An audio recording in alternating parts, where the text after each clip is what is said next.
సర్వమంగళ మంగళ్య శివే సర్వార్థ సాధక శరణ్య త్రయంబకి గౌరి నారాయణి నమస్తుతే. మనకు ఇప్పుడు గురువు గారు గోచారంలో జూన్ 2 కర్కాటక రాశిలో గురువు మిథున రాశి నుంచి కర్కాటక రాశిలో ప్రవేశిస్తాడు. దానివల్ల ప్రపంచంపై ప్రభావం ఫలితాలు ఎలా ఉంటాయి అనేది మనము గోచారంగా తెలుసుకుందాం. మొత్తం పూర్తి విశ్లేషణ అంటే రాసుల విశ్లేషణ కాకుండా ప్రపంచంపై గురువు గారి ప్రభావం ఏ విధంగా ఉంటుంది. ఇప్పుడు జూన్ 2వ తారీఖు గోచార రీత్యా గ్రహాలు ఎక్కడెక్కడ ఉన్నాయి అనేది మనము తెలుసుకొని దానివల్ల ఏమేం జరుగుతాయి అనేది మనము తెలుసుకుందాం. ఈరోజు గురువు జూన్ 2వ తారీఖు కర్కాటక రాశిలో వస్తాడు.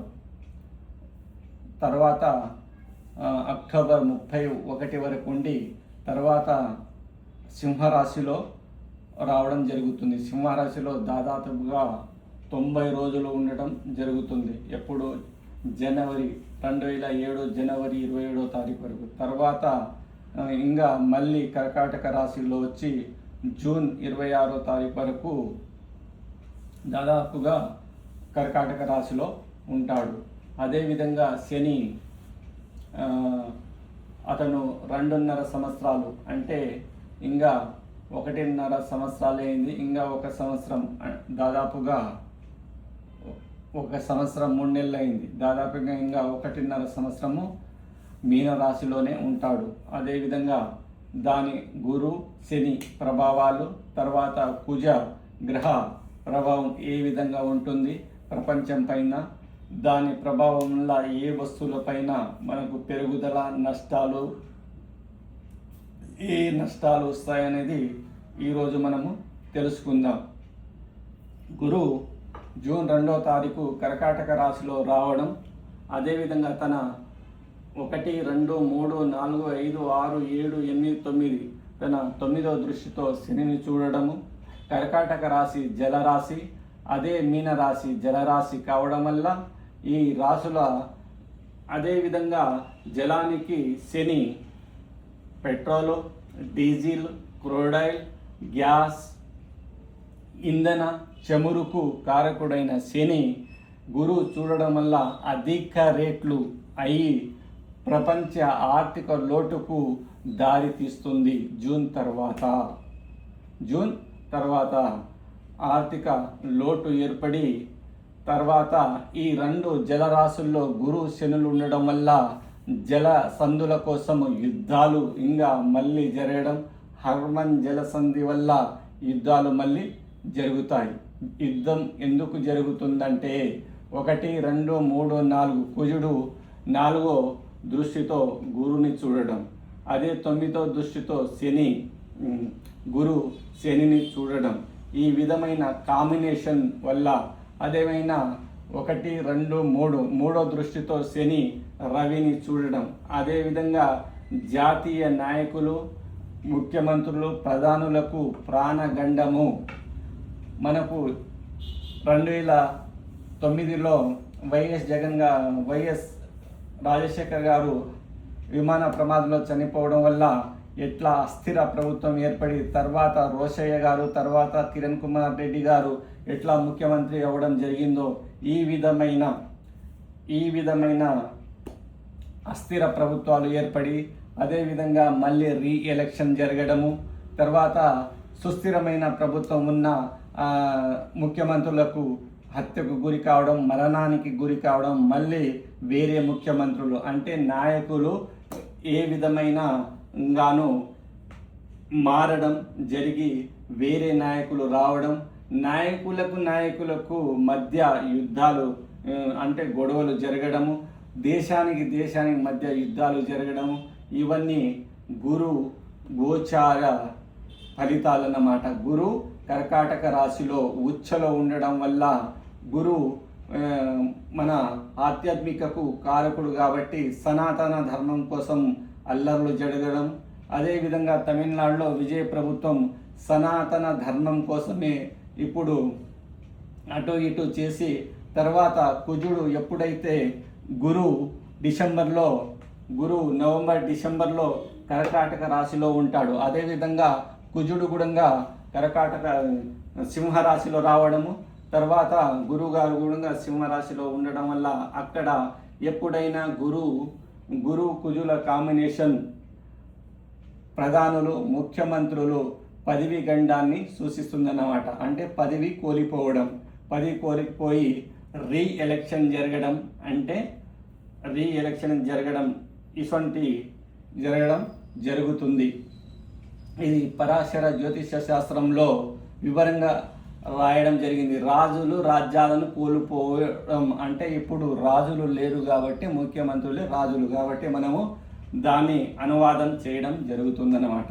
అది ఏ విధంగా ఉందో అదే విధంగా చెప్పి పురాతన శాస్త్రాన్ని మనము ప్రాక్టికల్గా అనువాదం చేయాలి. ప్రాక్టికల్గా ప్రాక్టీస్ చేస్తేనే జ్యోతిష శాస్త్రం మనకు వస్తుంది. కాబట్టి కుజ గురు కాంబినేషన్ సింహరాశిలో అప్పుడు ముఖ్య రాజులు మరణించడం జరుగుతుంది. రాజు యుద్ధాలలో భయంకర యుద్ధాలు జరగడం జరుగుతుందని చెప్పడం జరిగింది పరాశర జ్యోతిష్యులు. ఇప్పుడు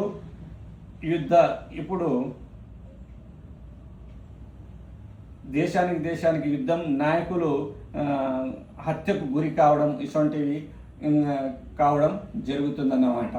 అదే శని ఇద్దరు జలరాశిలో ఉండడం వల్ల క్రూడ్ ఆయిల్ పెట్రోల్ ధరలు రావడం, దానివల్ల కూడా యుద్ధాలు జరగడం, దానివల్ల బాగా ధరలు పెరగడం జరుగుతుంది. దానివల్ల ఆర్థిక లోటు, ధరలు పెరుగుదల, పంట నష్టాలు. ఎందుకంటే అధిక వర్షాలు లేక అత్యధిక వర్షాలు ఈ రెండు జలరాశుల్లో ఉండడం వల్ల సముద్రాల్లో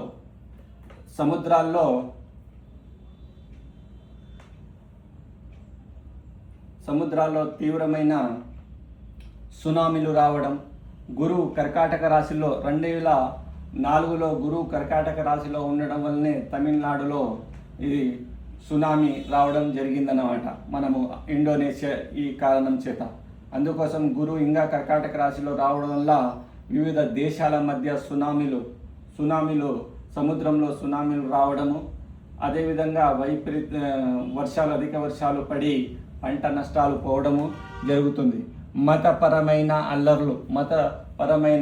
ఇప్పుడు తమిళనాడులో సనాతన ధర్మం కోసము, బెంగాల్లో ముస్లింల కోసము అల్లర్లు జరుగుతున్నాయి. ఈ తీవ్రమైన అల్లర్లు జరిగి అశాంతిగా మారే విధానాన్ని చేస్తుంది గురువు కర్కాటక రాశిలో రావడం వల్ల. ప్రకృతి వైపరీత్యాలు సంభవించవచ్చు. ప్రకృతి యుద్ధాలు, హత్యలు, జాతీయ నాయకులకు హత్యలు, చంపబడతారు. ఒకరికొకరు చంపబడడం లేదా యుద్ధంలో మరణించడం, ఈ యుద్ధం చేత పాలకులకు చేయడం అనేది జరుగుతుంది. అదే పాలక శక్తుల ప్రభావితమవుతాయి.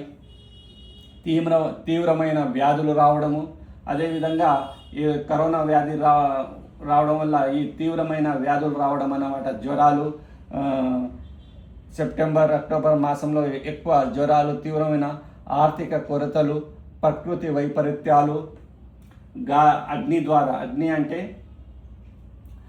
ద్వారా అంటే ఇక్కడ గురు కుజుల కలయిక సింహరాశిలో జరిగినప్పుడు అగ్ని పర్వతాలు పేలడము, అగ్నికి సంబంధించిన కంపెనీలు కానీ, అగ్నికి సంబంధించిన ప్లాంట్లు కానీ ఇవి పేలి ప్రమాదాలకు గురి కావడం, గాలి ద్వారా తుఫాన్లు, గాలి ద్వారా వైపరీత్యాలు రావడం, నీరు అంటే జలసందుల ద్వారా భూకంపాలు రావడము,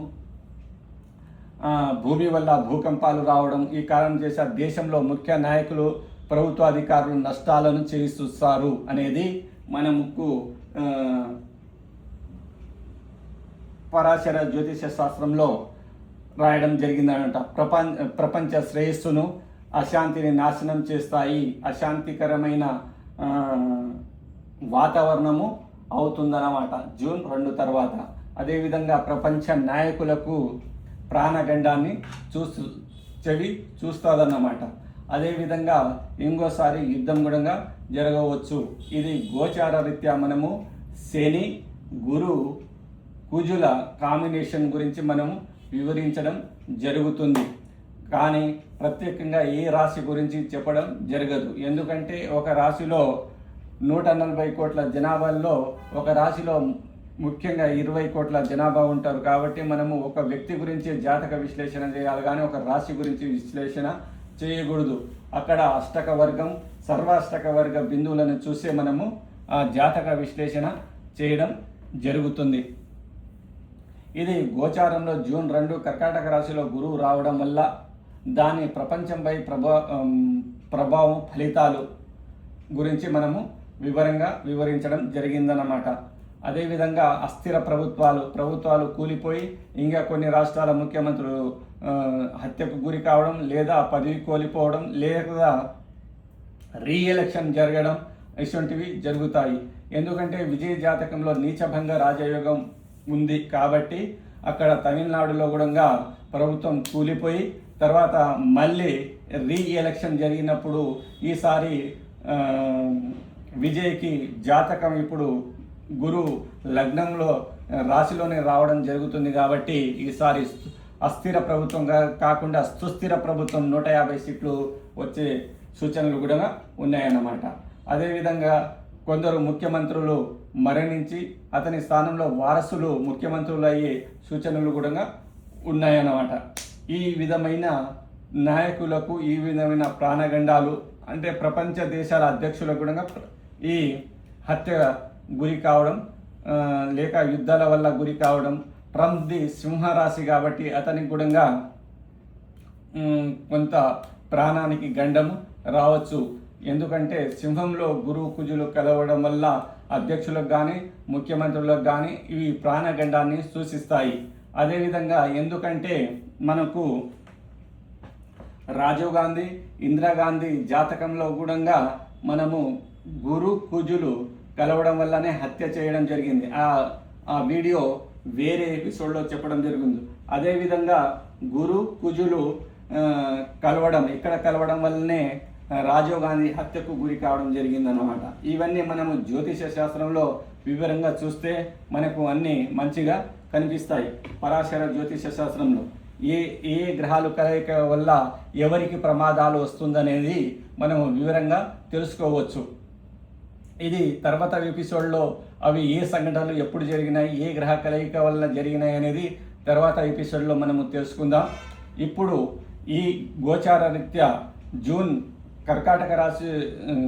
జూన్లో కర్కాటక రాశిలో గురువు మారడం వల్ల ఏ ఫలితాలను గోచార రీత్యా సంవత్సరం మొత్తం ఇస్తాడు, దాని ఏ గ్రహాలపైన గురు దృష్టి ఉంది, శని దృష్టి ఏ గ్రహాలపైన ఉంది, తర్వాత కుజ దృష్టి ఏ గ్రహాలపై ఉంది, ఏ గ్రహాలు కలయిక వలన ఇవన్నీ సంభవిస్తాయి, ప్రకృతి వైపరీత్యాలు ఎట్లా యుద్ధాలు, హత్యలు, ఇవన్నీ ఆర్థిక లోటు, ధరలు పెరుగుదల ఇవన్నీ ఎలా జరుగుతున్నాయని ఈరోజు వీడియోలో పూర్తిగా విశ్లేషంగా చెప్పడం జరిగిందన్నమాట.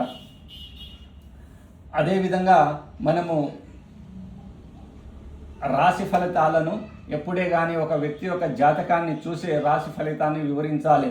అతని అష్టక వర్గం, సర్వాష్టక వర్గం చూసే కానీ మనము ఈ రాశి వాళ్ళకు బాగా ఫలితం ఉంటుంది, ఈ రాశి వాళ్ళకు నష్టం జరుగుతుంది, ఆ రాశి వాళ్ళకంటే అక్కడ అతనికి అష్టక వర్గంలో ఎక్కువ బిందులు ఉంటే ఏ రాశి వారికి ఏమీ జరగదు. అదేవిధంగా మనకు ఏ గ్రహ కలయిక వలన ఏ నష్టం జరుగుతుంది అనేది పూర్తి విశ్లేషణతో పరాశర మహర్షి జ్యోతిష్యం గురించి మనం వివరించడం జరిగింది ఈ గోచారంలో జూన్. ఎందుకంటే మనము రెండో వీడియోల్లోనే ఫిబ్రవరి 14 నుంచి ఏప్రిల్ 14 వరకు యుద్ధం జరుగుతుందని పూర్తి గెస్ చేసి ఎప్పుడెప్పుడు జరుగుతుందని, వేరే వాళ్ళు యుద్ధాలు జరుగుతాయి, ఎప్పుడు జరుగుతాయి అనేది చెప్పడం జరగదు. మనం ఎప్పుడు జరుగుతుందనేది చెప్పడం జరుగుతుందన్నమాట. ఏ గడియల్లో ఎప్పుడు యుద్ధాలు జరుగుతుంది, అది తర్వాత యుద్ధం ఎప్పుడు ముగిసిపోతుంది.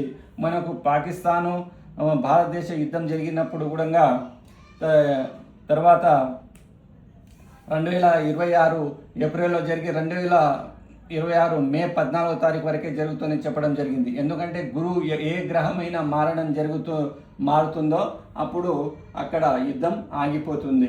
తర్వాత ఏ గ్రహాలైతే కలుస్తుందో అప్పుడు యుద్ధం మళ్ళీ మొదలవుతుందన్నమాట. అయితే ఎక్కడ ఏమనేది మనము జాతకాన్ని విశ్లేషించి చెప్పడం జరుగుతుంది. ఆ జాతకంలో ఏ గ్రహాలు ఎక్కడ ఉన్నాయి, ఏ గ్రహాలు ఎప్పుడు ఏ డిగ్రీల్లో ఏ తర్వాత రాశికి వెళ్ళిపోతుందో అప్పుడు మనకు యుద్ధము ముగిసిపోతుంది అనేది. ఇప్పుడు యుద్ధము ముగిసిపోయింది, యుద్ధం మళ్ళీ అయ్యే అవకాశాలు చాలా ఉన్నాయి. ఎందుకంటే గురువు జలరాశిలో రావడం వల్ల పెట్రోల్ డీజిల్ కోసమే హర్మన్ జలసంధిలో యుద్ధాలు మళ్ళీ రావడం జరుగుతుంది. శనికి గురువు చూడడం వల్ల ఇవన్నీ మనకు పరాశర జ్యోతిష శాస్త్రంలో వివరంగా రాయడం జరిగింది. అప్పట్లో దాన్ని అనువాదం చేసి ఇప్పట్లో మన సమాజం గురించి దాన్ని ప్రాక్టికల్గా చేయాలి. అప్పుడు ఆ పద్యాల రూపంలో ఎలా ఉంటాయంటే రాజుల గురించి, తర్వాత ప్రకృతి గురించి, వైపరీత్యాల గురించి ఉంటాయి. దాన్ని మనం అనువాదించి ప్రకృతిలో ఇప్పుడు ఎలా ఉన్నాయి అనేది మనం తెలుసుకొని ఫలితాలు చెప్పడం జరగాలి. ఇది మనం గోచారంలో గురువు గురించి ముందుగానే చెప్పడం జరుగుతుంది. ఎప్పుడెప్పుడు యుద్ధాలు జరుగుతాయి, ఎప్పుడెప్పుడు ఏ రాష్ట్రాలు ముఖ్యమంత్రులు పదవిని కోల్పోతారు, రీఎలక్షన్ ఎప్పుడు జరుగుతుంది, అదేవిధంగా జాతీయ నాయకుల హత్యలు లేకుంటే వ్యాధులతో మరణించడం, తర్వాత వేరే వారసులు లేదా ఎవరైనా ఇంకా ఆపోజిషన్ ముఖ్యమంత్రులు కావడం, రీఎలక్షన్ జరిగి మళ్ళీ ముఖ్యమంత్రులు కావడం అనేది అస్థిర ప్రభుత్వాన్ని తెలియజేస్తుంది. గురు కుజుల కాంబినేషన్ ఇప్పుడు ఈ గోచారంలో 2026 జూన్ నుంచి 2027 జూన్ 26వ తారీఖు వరకు ఇది మనము గోచారంలో గురువు మారడం వల్ల జాతక విశ్లేషణ చేయడం జరిగింది గోచారంలో. జై భగలాముఖి.